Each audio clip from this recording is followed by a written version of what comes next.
there appears to be in their intentions and their motives a calling back to the glory days of the Soviet Union. He also used that phrase, that its army, meaning Russia's army, on NATO's doorstep. Why is that? Is it not logical to look at this and say the reason that the Russian army is on NATO, the Russian army is at NATO's doorstep is because NATO has expanded rather than the Russians expanding? That, in other words, NATO has moved closer to Russia rather than Russia moving closer to NATO? Is that not an accurate way to look at this? I think that's the way President Putin probably looks at it. It's certainly not But- the way that we look at it. You don't think that NATO has expanded eastward toward Russia? NATO has expanded, Okay. and the So expansion the has been a reason- good thing for. So the reason that the Russian army is at NATO's doorstep is not the fault of the Russian army, it's not the Russian army that's done it. It's NATO has moved closer to, I'm moved pretty east. sure it wasn't NATO who was ordering, upwards of 15 battalion tactical groups to within 10 kilometers of the border with Ukraine. And I'm pretty sure it wasn't NATO who put little green men inside Ukraine to destabilize eastern Well, I'm pretty cities. sure that Ukraine is not a member of NATO. So unless that's changed, It's not Okay. changed, but I'm So, pretty sure the movement by Russia is has Russia's NATO, decision. if NATO has moved east, the reason that the Russian army is closer or on NATO's doorstep is because NATO moved, not NATO because is not an anti-Russia alliance. NATO is a security alliance. Unfortunately, for 50 years, it was an anti-Soviet alliance. So Where's do you the not Soviet understand it? Union So do you not understand how, or can you not even see how the Russians will perceive it as a threat? And the fact that it keeps getting closer to their border, while their troops, I mean, the places where their troops are, you say their troops are, and may have been in Ukraine and Georgia, are not NATO members. I'm not going to pretend to know what goes in President Putin's mind or Russian military commanders. I mean, I barely got a history degree at the University of South Florida. What I can tell you is that NATO is a defensive alliance. It remains a defensive Fair alliance. enough, but it has moved east, correct? I mean, that's just a fact. It has expanded, absolutely. Right, exactly. But And so there's the no reason reason- for anybody to think the expansion is a hostile or threatening move. And we've been saying that throughout the last 15 years, Matt. It's like you're moving closer to Russia, yet you're blaming the Russians for being close to NATO. No. That's exactly what Hegel What we're said. blaming the Russians for violating the territorial integrity of Ukraine and destabilizing the Okay, security which is situation not a inside NATO Europe. member. Which is not a NATO. I see to you Other on that countries point. feel threatened that are NATO members. Like, we can just do a couple more. Go ahead, Pam. Call hello Yahweh, Bashem Shai, Bashem Rakakwadash. Double honors unto the apostles and elders of the great millstone who do rule well. Shalom to you of us who are hopeful. Shalom to the elect. This is the book of Psalms, the 58th chapter. I'm going to start at verse 1, and it says this. To the chief musician, Altashith Mitcham of David, do ye indeed speak righteousness, O congregation? Do ye judge uprightly, O ye sons of men? Despite the hypocrisy spewing out of the mouth of John Kirby here, the retired Rear Admiral of the United States Navy, I believe his acting role now is the coordinator of strategic communications for the NSC, the National Security Council. Despite the malarkey and complete and utter foolishness falling out of the former admiral's pie hole, the other nations who stand confederate with the U.S. under the banner of NATO wouldn't dare to correct him in his arrogance or in the spirit of diplomacy for that matter. Would they dare to set the record straight? Esau is not the only one responsible for the Earth's present-day condition, for all the atrocities and abominations spread across the world today. Jeremiah 51:7. All the earth are drunken, roughly paraphrasing. All of the nations have drunken her wine, meaning the whole world is intoxicated with America's wicked example in politics, diplomacy, and capital gain. Why else do they accuse Russia of aggression when they are simply protecting their territory and securing their borders? Something the America has failed miserably at, by the way. So do the sons of men, speaking to the other nations, do they judge uprightly? That is an emphatic no. Psalms 58:2. Yeah, in heart ye work wickedness, ye weigh the violence of your hands in the earth. This explains the recent spill in Ohio that is now reportedly affecting the air and water quality of the other states. I believe there is a scare that it is even the effects of that spill is trickling down here in Toronto. What they're not saying is Ohio, as we know it, has been destroyed. How long has the Americas gone about polluting the earth, its oceans, and its people? Disease after communicable disease, virus after man-made virus, smallpox, Ebola, HIV/AIDS, cancer. What about the nuclear arms, nuclear proliferation, if you will, the spread of assault weapons and firearms, illicit drugs, the destabilization of regions, poverty, the famine, GMOs, all examples of the work of Esau's hands. Psalm 58:3, the wicked, i.e. the nation of Esau, Edom, the so-called white man on the planet Earth, the top banking families and the elite globalists on down, the so-called white establishment, so you can understand, are estranged from the womb. They go astray as soon as they be born, speaking lies. Estranged meaning a stranger, astray meaning off the right path, in error, away from what is proper. Ergo, Esau has been a stranger to this truth and opposed to righteousness ever since he's made his appearance out of the womb. Do what is right, he was not born with it. It's just not in him. Psalm 50:19 says this of E, thou givest thy mouth to evil, and thy tongue frameth deceit. Lies, hypocrisy, and deception, speaking to all sources of Esau's power. Admiral Kirby exhibits this in the opening clip, might I say, very well. In 1949, the European nations, alongside the USA and Canada, came together as allies, forming NATO, the North Atlantic Treaty Organization. NATO was founded by the US. NATO is quote unquote, and this is their MO, if you will, or their mission statement, better term to put it in. An assembly of military might gathered to ensure protection from the threat of attack by Russian forces. Now, only a forked tongue would allude to the idea that the dismantling of the Soviet Republic changes NATO's directives concerning the Russian government and its military. No matter what you call it, Russia, the Soviet Union, the USSR, NATO was formed by the elite because they, the so-called light bearers, the illuminated ones of the planet Earth, know and understand it is Russia that is prophesied to bring about the destruction of America, aka Babylon the Great, and Esau, Edom in the power seat. Ezekiel, the 38th chapter, is go-to there.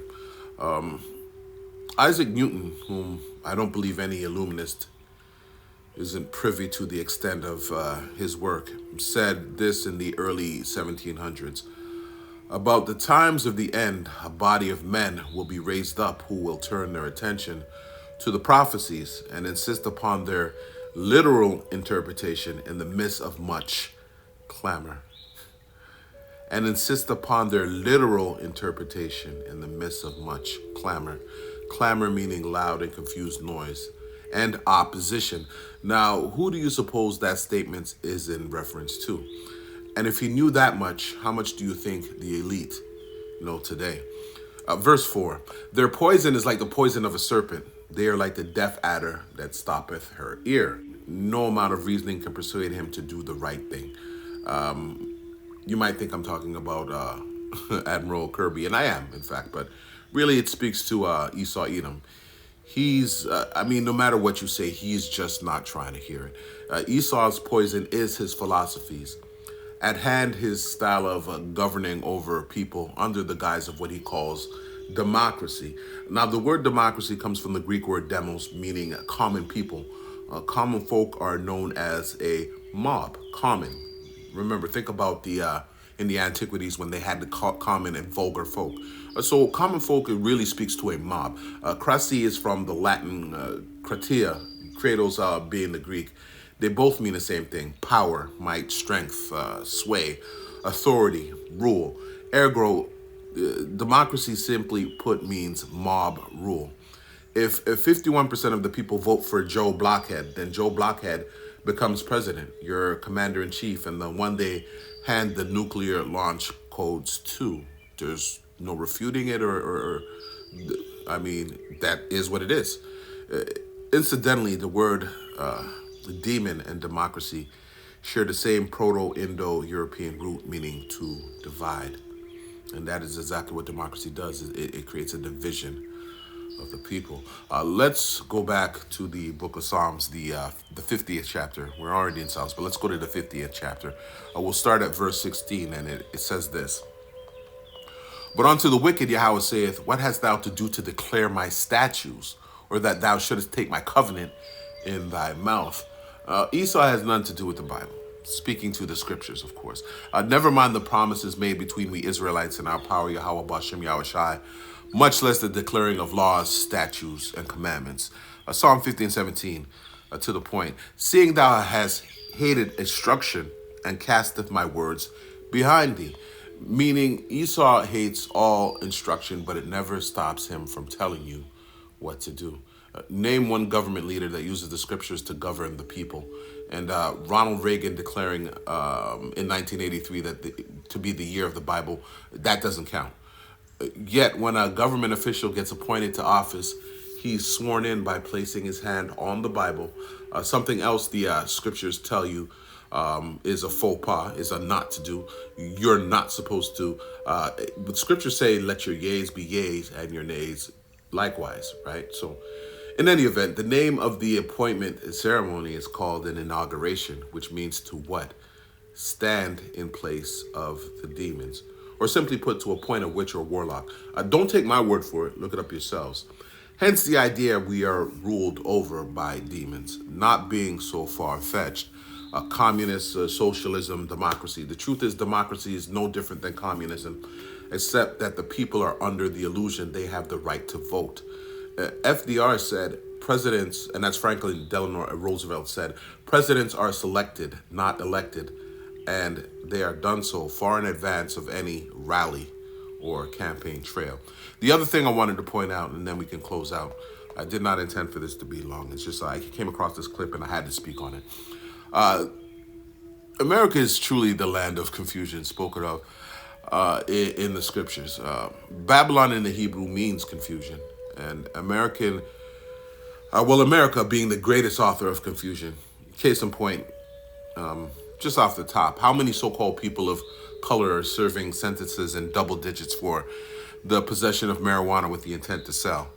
Now, not only in most states is the trafficking of marijuana legal, it's big business, but most of the same people convicted and given football numbers for distributing weed in the first place are still locked up and behind bars, behind enemy lines. This is one example which is a testament to the state of confusion America is currently in. Now, if people understood that America is actually not a country, it's a federal corporation under Title 28 U.S. Code Section 3002, subsections 15 and 15A. Go ahead, look it up. They might be less confused. Why else would they need a president and a vice president if they weren't in fact a business or a corporation? Genesis 3 and 14. Let's go there. We'll go straight to the point. And it says this. And Yahweh the power said unto the serpent, because thou hast done this, speaking to the beguiling of Eve, deceiving her, and she seducing Adam, of course, into eating the apple, which is allegory for tricking them into partaking of the wicked philosophies that were being manifested and practiced by the other nations on the earth. Thou art cursed above all cattle and above every beast of the field. Upon thy belly shalt thou go, and dust shalt thou eat all the days of thy life. Now, obviously, this reference here is not to an actual snake. You and I know snakes don't eat dust. This is in reference to Esau, before he was Esau, a physical manifestation of the spiritual demon Satan. He was the actual devil. He came as Cain and then returned again as Esau. The initial clan that came out of Cain as a nation was destroyed in the flood. So the Heavenly Father, Yahweh, brought them back through Isaac and Rebekah for his purpose and will. Proverbs in 16 and 4 says it best. The Lord Yahweh hath made all things for himself, yea, even the wicked for the day of evil. Back to Genesis 3 and 14. Upon thy belly shalt thou go, and dust shalt thou eat all the days of thy life. Now, in the scriptures, the citing of dust is twofold. Dust speaks to every component, every particle, every element, compound, and nutrient in existence. All that is in existence can be found in the earth. But dust also speaks to a state of confusion. The example that the elders taught and we still use today is if someone throws dust in your eyes, don't you fall into a confused state and essentially are knocked off your equilibrium? The spreading of this confusion, dust, if you will, really confusion, is how Esau has maintained dominion over all the other nations, including the 2/3 of Israel, and how he has fed himself throughout the ages, securing generational wealth is an example of that. Michael 7 and 17, we'll start at 15. It says this, speaking to what is taking place and playing out right now. We hopeful elect men escaping the wicked philosophies of Babylon the Great, aka Sodom in spiritual Sodom in Egypt, aka America, prophesying and teaching this truth. It says this, according to the days of thy coming out of the land of Egypt, which again today is America, land of the thieves, home of the slaves, will I shew unto him marvelous things. The nations shall see and be confounded at all their might. They shall lay their hand upon their mouth, and their ears shall be deaf. They shall lick the dust like a serpent. They shall move out their holes like worms of the earth. They shall be afraid of the Lord Yahweh our power, and shall fear because of thee. Now, Putin just announced will suspend its nuclear arms treaty with the U.S. Long story medium. The treaty limits the amount of warheads the two countries can legally deploy. Now, Putin did say that the canceling of this treaty will not affect his stance on World War III, or just moving towards war.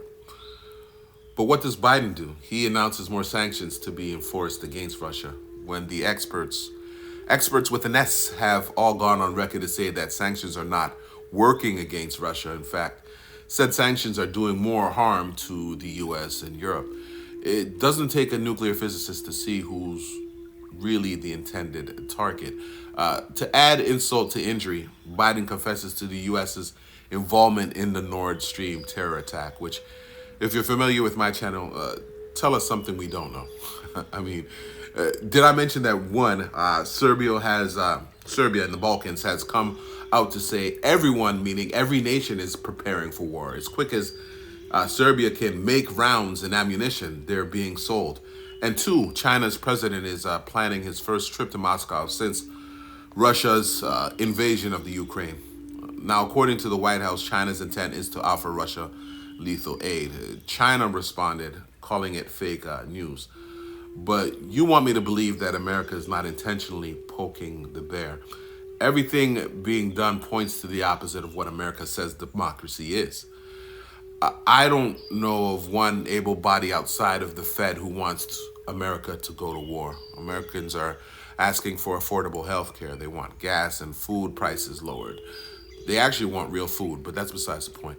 Roads, highways, and the overall infrastructure repaired. Less taxes and government spending. But here you have the U.S. focused on making more enemies via propaganda.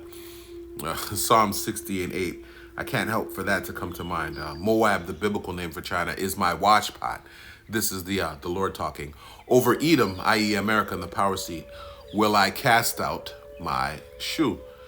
Now, while the U.S. is already engaged in a Cold War and a war by proxy, they are carrying on this buffoonery. Why? Because that is exactly what they want. The corporation's most profitable business is just that, war. The U.S. has been at war 225 out of 243 years since its 1776 inception, because somebody figured out that war was exceptionally lucrative. Let's go back to Psalms 58. We'll pick up where we left off in verse 4 and continue to close out. And it says this: their poison is like the poison of a serpent. They are like the deaf adder that stoppeth her ear. Again, their poison, there being the nation of Esau, Edom, the so-called white man sitting in the power seat, that is America. The white establishment's poison is their wicked philosophies spread across the earth. Off the top, the idea, again, of democracy, a rule of nations under devils. Where did Esau, the serpent of the Garden of Eden, first use his stinger, his teeth, and his poison? On Eve, because she was the weaker vessel. Verse 5, which will not hearken to the voice of charmers, charming never so wisely, which speaks to the stubbornness of those who adopt Esau's evil principles and attribute them to their leading and getting ahead in their everyday lives. They have been blinded, knocked off balance, and refuse to set themselves straight by coming back to this truth. Break their teeth, O Yahweh, in their mouth. Break out the great teeth of the young lions, O Lord. That's what the Most High is preparing to do. Esau's teeth is, of course, his military might. And what the Heavenly Father is getting ready to do is to destroy it through the return of his son and the chariots, the so-called UFOs and UAPs. Esau is now pretending to shoot out of the sky. Come on. If you believe that, I got a bridge in Brooklyn, I'd love to sell you. And the so-called UFOs and UAPs, Esau is now pretending to shoot out of the sky and continues to act oblivious to what the real sightings of aerial phenomenon truly are. Verse 7, let them melt away as waters which run continually. Now, when the radiation from the hypersonic nuclear missiles hit ground zero, Esau will be melted away from the blast. When he bendeth his bow, which are the silos, to shoot his arrows, again, those hypersonic and intercontinental ballistic missiles, let them be as cut in pieces. Ergo, thermonuclear destruction is what is being prepared for Esau Edom, America at the forefront, and its allies. As a snail which melteth, let every one of them pass away, like the untimely birth of a woman. Now, in the NIV, Matthew 24:8, from the Greek, like the King James Version, translate the beginning of sorrows as, all these are the beginning of birth pains. Yes, that's how the NIV translates it. Nation against nation, kingdom against kingdom. We know the end is not far off. Let me get it again. As a snail which melteth, let every one of them pass away, like the untimely birth of a woman. Also, 1 Thessalonians 5:2 comes to mind. For yourselves know perfectly that the day of the Lord so cometh as a thief in the night. Let's get it here so I don't ruin it. There it is. For when they shall say peace and safety, Salakia, then sudden destruction cometh upon them, as travail upon a woman with child, and they shall not escape. Again, proving we are at the end of this thing. Eventually, the idea of peace will be used by the elite to pacify the masses so they can implement their plans for the New World Order. Donald Trump is out here pushing it now. The UAE agreement is another example. But when Esau attempts to feed his belly, meaning enjoy the fruits of his labor, i.e. bring the plans of his great reset into fruition, then what is prophesied here and what the Lord is telling us is sudden destruction. Job 20:23 is a good precept. For those outside of this truth, they're not going to know what to make of the judgment of Yahushua returning in chariots, i.e. the so-called UFOs, and the raining hellfire of lasers and nuclear missiles. As a snail which melteth, let every one of them pass away, like the untimely birth of a woman, that they may not see the sun. So stay strong, Israel. Stay circumspect. Pray without ceasing. Fast and pray. We truly are at the end of this thing. Call hello, Yahweh, Bashem Yashai, Bashem Makakodash, to the power of spirit. I hope you were edified. Double honors unto the elders and apostles of Great Millstone who teach us 100% truth and rule well.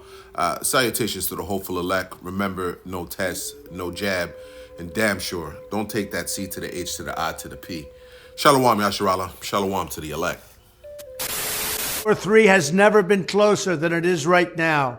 We need to clean house of all of the warmongers and America Last globalists and the deep state, the Pentagon, the State Department, and the national security industrial complex.